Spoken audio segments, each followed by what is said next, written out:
This build is an alternative to the Hammer of the Ancients builds you may have seen around recently. I've used this particular build in Torment levels 1, 2 and 3 and I've found it to be both fun to play and quite effective when it comes to clearing bounties and risks quickly. I would regard it as quite an aggressive build as it is focused on damage output and not so much on healing or survivability. It uses Frenzy with a Maniac rune as its main Fury generator. I was recently using Cleave as the main Fury generator, but given the recent patch and the 35% weapon damage buff to Frenzy, I've decided to use Frenzy now. And on my right click I'm using Furious Charge with the Merciless Assault rune. I feel as though 360% weapon damage is quite a lot for something that's a Fury generator and not a Fury spender.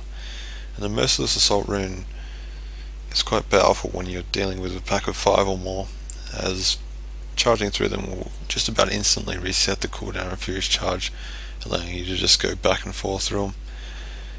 I'm also using Battle Rage with the Marauder's Rage rune. If you're lacking a little bit in toughness, say if you're under 8.5 million toughness for Torment 2 difficulty, you may want to use Warcry instead, so that's up to you. I'm also using Wrath of the Berserker, which I consider a staple of just about any Barbarian build these days.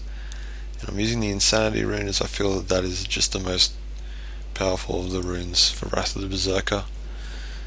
And then I'm using Overpower with the Killing Spree rune.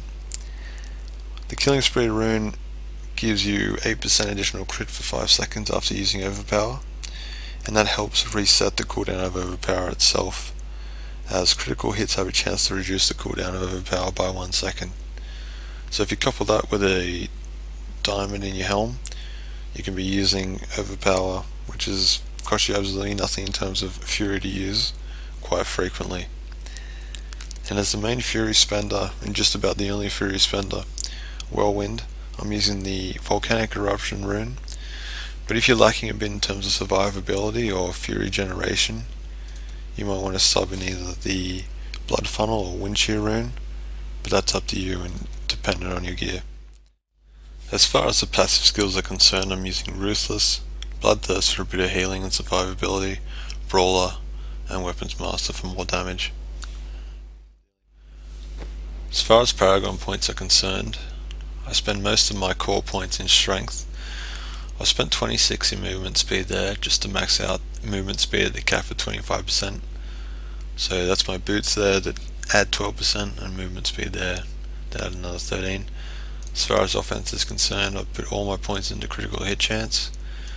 Defense, I've put it all into resist all, and utility, I've put it all into life and hit, which just complements one of my passive skills there and provides a little bit more survivability, more than enough on Torment 2 difficulty.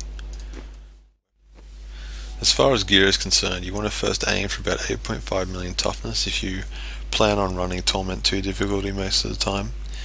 You also want to get a hold of 2 socketed one-handers so you can stick an emerald in each of them. Make sure you put your highest base damage weapon in the left slot so you get the most out of the Overpower ability. Try and maximize as much critical hit chance as you can from your rings, braces, neck, and gloves if possible, even on your belt if you're lucky. That's really handy. And I also like to stick a decent diamond into my helm just to help with the Overpower cooldown. As far as my more detailed stats are concerned, I've got about a 45.8% critical hit chance, but that does increase with Battle Rage and the Overpower effect. So that's well into the 50s when actually in combat. And I've got about 378% critical hit damage, which is also really important. Those two are the main factors when it comes to dealing damage with most builds in this game. As far as my resistances are concerned, they're not super high, but they're passable for Torment 2, and that's the trade-off you have to make considering this is a high damage build. So here is the build in action. Be sure to keep up Battle Rage at all times, keep an eye on the Overpower cooldown, basically use it as often as the cooldown allows you. Also look for opportunities to continuously Furious Charge back and forth through enemies, considering you should have the Merciless Assault rune equipped with that skill. If you happen to be having trouble surviving, I would try using the Blood Funnel rune in Whirlwind, as I mentioned before.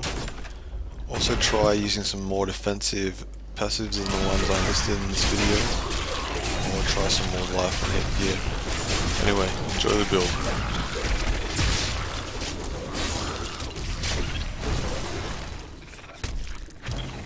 Not ready yet. This will be a good battle.